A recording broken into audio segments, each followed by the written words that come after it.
Welcome to এমএইচএস Bangla. দেখো আজকে 17 অঙ্কটি করব। রেখা দিদি তার সঞ্চিত অর্থের 10,000 টাকা দুটি আলাদা ব্যাংকে ভাগ করে একই সময়ে জমা দিলেন। অর্থাৎ মোট টাকা 10,000, সেই 10,000 টাকাটি দুটি আলাদা ভাগে ভাগ করে জমা দিলেন। একটি ব্যাংকের বার্ষিক সুদের হার 6% এবং অন্যটির 7%। 2 বছর পর তিনি সুদ বাবদ মোট 1280 টাকা পান। অর্থাৎ 2 বছর পরে সুদের জন্য মোট দুটো ব্যাংক থেকে মোট 1280 টাকা পান। তিনি কোন ব্যাংকে কত টাকা জমা দিয়েছেন? তাহলে প্রথমে লিখবো যে ধরি তিনি প্রথম ব্যাংকে x টাকা এবং দ্বিতীয় ব্যাংকে মোট 10,000। তার মধ্যে x টাকা যদি প্রথম ব্যাংকে দেয় তাহলে দ্বিতীয় ব্যাংকে হবে 10,000 মাইনাস x টাকা। ওকে, জমা দিয়েছিলেন।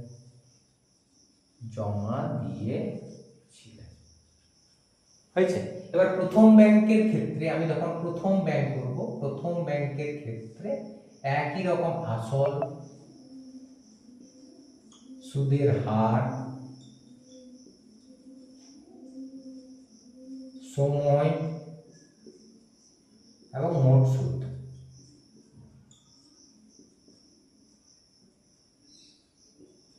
দেখো প্রথম ব্যাংকে x টাকা জমা দিয়েছিলেন, তাহলে আসল x টাকা। প্রথম ব্যাংকে সুদের হার দেওয়া আছে, দেখো 6%। সময় কত? 2 বছর পর, তাহলে 2 বছর। মোট সুদ আয়, এটা হিসাব করব। তাহলে আমরা জানি যে আয় সমান PRT বাই 100।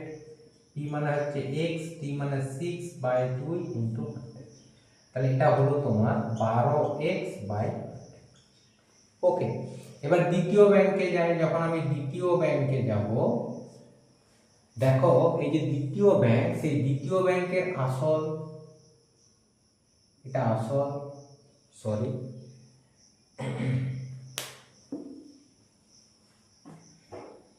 দ্বিতীয় ব্যাংকের ক্ষেত্রে আসল টি সমান হচ্ছে 10,000 মাইনাস এক্স। সুদের হার আর, এই যে দ্বিতীয় ব্যাংকের সুদের হার হচ্ছে 7%। সময় টি 2 বছর এখানে দেওয়া আছে। আবার মোট সুদ আই, এটা সমান PRT বাই। এবার আমরা এখান থেকে হিসাব করে বের করব যে মোট সুদ কত হবে। না দেখো মোট সুদ আই সমান P মানে হচ্ছে 10,000 মাইনাস এক্স ইন্টু আর মানে 7/2। ওকে, এবার দেখো এই দুটো সুদ মিলে কিন্তু কত টাকা বলো তো? 1280 টাকা। তাহলে শর্তানুসারে এখানে সুদ হচ্ছে 12x/100 প্লাস এখানে হচ্ছে 14 ইন্টু 10,000, এখানে লেখা যাচ্ছে না, 14 ইন্টু 10,000 মাইনাস এক্স বাই, এটা ইকুয়াল টু হচ্ছে 1280। ওকে, এবার লসাগু করব। দেখো লসাগু হবে 100, এটা হচ্ছে 12x প্লাস এটা 14, 4টা 0 মাইনাস 14x ইকুয়াল টু 1200। হয়েছে। যোগ বিয়োগ করলে হবে মাইনাস 2x প্লাস 14, 4টা 0 ইকুয়াল টু, এদিকের গুণটা করলে হবে 1280, দুটো 0। এবার কি করব? এটাকে ওইদিকে নিয়ে যাব, তাহলে মাইনাস 2x সমান হচ্ছে 1280, দুটো 0 মাইনাস 14, এটা। তাহলে মাইনাস 2x সমান, এটা বিয়োগ করলে কত হবে বলো তো? এটা বিয়োগ করলে হবে 3টে 0, 8 আর 2 10, 2 3, এটা হচ্ছে 12,000 মাইনাস কেটে গেল, x এর মান হচ্ছে 12,000/2 অর্থাৎ 6,000 টাকা। তার মানে প্রথম ব্যাংকে কত টাকা জমা দিয়েছিলেন? 6,000। আর দ্বিতীয় ব্যাংকে কত? 10,000 মাইনাস এক্স। এই যে 10,000 মাইনাস এক্স মানে 10,000 মাইনাস এক্স এর মান 6,000। তাহলে দ্বিতীয় ব্যাংকে হচ্ছে 4,000। অতএব শেষে লিখে দেবে প্রথম ব্যাংকে 6,000 টাকা এবং দ্বিতীয় ব্যাংকে 4,000 টাকা জমা দিয়েছিলেন।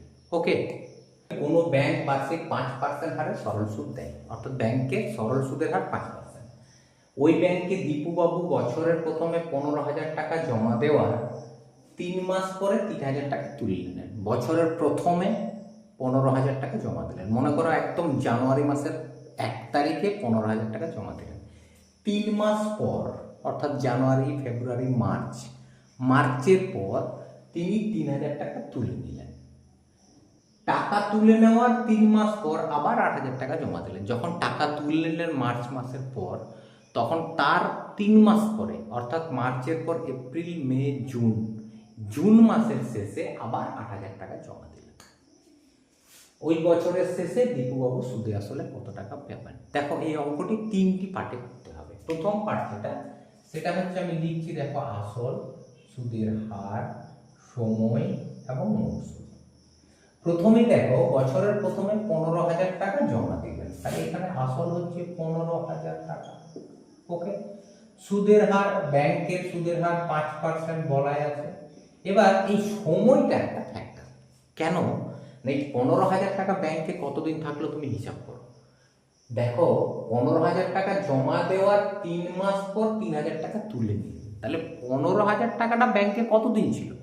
মাত্র 3 মাস। কেননা 3 মাস পরে তো আবার টাকা তুলে নিয়েছেন, 3,000 টাকা তুলে নিয়েছেন, তাই 15,000 টাকাটা কিন্তু 3 মাস ব্যাংকে ছিল। তাই 15,000 টাকা যদি আসল ধরি, তার আমি কিন্তু 3 মাসের সুদ পাবো, তার বেশি পাবো না। তাহলে 15,000 টাকার সুদ পাবো 3 মাস। 3 মাস কথার অর্থ হচ্ছে 3-এর 12 বছর। 3-এর 12 বছর। আচ্ছা, একবার আমি লিখছি 3 মাস সমান হচ্ছে 3-এর 12 বছর। কেননা 12 মাস সমান 1 বছর, তাহলে 3 মাস সমান 3-এর 12 বছর। ওকে, এবার মোট সুদ কত? দেখো সুদটা বের করছি। সুদ সমান হচ্ছে PRT/100। পি মানে হচ্ছে 15,000 ইন্টু আর মানে 5%, টি মানে হচ্ছে 3-এর 12/100। এবার এটা হিসাব করে দেখছি এটা কত হয়। দেখো 3 দ্বারা কাটলে এটা হবে 3×4=12। এবার 150 ইন্টু 5, এটা যদি 75 আমি কেটে দিই, এটা 2 হবে। তাহলে এটা হচ্ছে 5×5=25, 5×7=35, 2=37, এটা বাই 2। মানে এটা হবে, দেখো 2 × 2, 8×2=16, 15×7=14, 187.5 টাকা। এটা হলো। এবার পরের বারে আবার লিখছি PRTI। এবার 3 মাস পর দেখো 3 মাস পরে কি ঘটনা ঘটেছে। 3 মাস পর 3,000 টাকা তুলে নিলেন। তাহলে এই যে 3,000 টাকা তুলে নিলেন, আগে আসল কত ছিল? 15,000। সেটা ছিল জানুয়ারি, ফেব্রুয়ারি, মার্চ, 3 মাস 15,000 টাকা ছিল। 3 মাস পরে যেহেতু 3,000 টাকা তুলে নিলেন, তাই এখন কিন্তু আসল আর 15,000 টাকা নেই। এখন আসল হয়েছে 15,000 থেকে 3,000 কমে যাবে। তাই এখন যে আসলটা সেটা হচ্ছে 15,000 মাইনাস 3,000, মানে এখন আসল হচ্ছে 12,000। সুদের হার 5%, সময়টা কত? এবার দেখতে হবে এই 12,000 টাকাটা ব্যাংকে কতদিন ছিল। দেখো 15,000 টাকা জমা দেওয়ার 3 মাস পর 3,000 টাকা তুলে নিলেন, তাহলে 3 মাস পর অর্থাৎ জানুয়ারি, ফেব্রুয়ারি, মার্চের পরে 3,000 টাকা তুললেন, অর্থাৎ এপ্রিল থেকে কিন্তু আসল হয়ে গেল কত? 12,000। এবার দেখো টাকা তুলে নেওয়ার 3 মাস পরে আবার 8,000 টাকা জমা দেবেন। তাহলে টাকা যখন তুলে নিল 3,000 টাকা, 12,000 টাকা হলো। তার আরো 3 মাস পর টাকাটা তুলেছে মার্চের শেষ, তাহলে তারপরে 3 মাস মানে হচ্ছে এপ্রিল, মে, জুন। এই 3 মাস কিন্তু তার আসল কত ছিল বলো তো? 12,000। তাহলে এই 12,000 টাকাটার আমি সুদ পাবো 3 মাসের। ওকে, তাহলে 3 মাস মানে হচ্ছে 3-এর 12 বছর। এবার সুদ বার করবো। আয় সমান হচ্ছে PRT/100। একই রকম, পি মানে হচ্ছে 12,000, আর মানে 5%, টি মানে হচ্ছে 3-এর 12, এই বাই 2 শূন্য 2 শূন্য কেটে গেল। এখানে 12 কাটলে 10, তাহলে 3×5=15, এখানে হলো 150 টাকা হয়েছে। এবার আবার যায় PRTI। এবার দেখো টাকা তুলে নেওয়ার 3 মাস পর আবার 8,000 টাকা জমা দিলেন, তাহলে এই 12,000 টাকাটা ওর ছিল কখন? এপ্রিল, মে, জুন। তারপরে আবার 8,000 টাকা জমা দিলেন। তাহলে এখন কিন্তু আসল আর 12,000 নেই। 12,000-এর পরে 8,000 টাকা জমা দিয়েছেন, তাই এখন আসল হয়েছে 12,000 প্লাস 8,000, অর্থাৎ এখন আসল হচ্ছে 20,000 টাকা। সুদের হার 5%। এবার দেখো এই টাকাটা 20,000 টাকাটা কতদিন ব্যাংকে ছিল, আর কি টাকা তোলা বা জমা হয়েছে একটু দেখা যায়। 3 মাস পরে আবার 8,000 টাকা জমা দিলেন। ওই বছরের শেষে দীপুবাবু সুদে আসলে কত টাকা পাবেন, অর্থাৎ আর কিন্তু টাকা জমা তোলা হয়নি। এখন ব্যাংকের আসল কত? 20,000। এটা কখন? জুন মাসের শেষ দিকে বা জুলাইয়ের প্রথমে তার আসল হচ্ছে 20,000। ওকে, তাহলে জুলাই থেকে এবারে বাকি ক মাস আছে? July, August, September, October, November, December, 6 মাস। এই 6 মাস কিন্তু 20,000 টাকা ব্যাংকে ছিল। তাহলে এখন এর টাইমটা হচ্ছে 6 মাস, মানে 6-এর 12 বছর। ওকে, তাহলে এখানে সুদ বের করবো। আই সমান পি আর টি বাই 100। তাহলে পি মানে হচ্ছে 20,000, আর হচ্ছে 5%, টি মানে হচ্ছে 6-এর 12 ইন্টু 100। দুটো শূন্য কেটে গেল, 6 দুগুণে 12, 2 100, 100 হচ্ছে, তাহলে 500 টাকা। ওকে, এবার প্রশ্নটি কি করেছে দেখো। দেখো এখানে প্রশ্নটি হচ্ছে যে বছরের শেষে সুদে আসলে কত টাকা। তাহলে সুদে আসলে, সুদ আসল, দেখো এটা হিসাব করতে গেলে কখন? বছরের শেষে। এবার তুমি বলো বছরের শেষে তোমার আসল কত?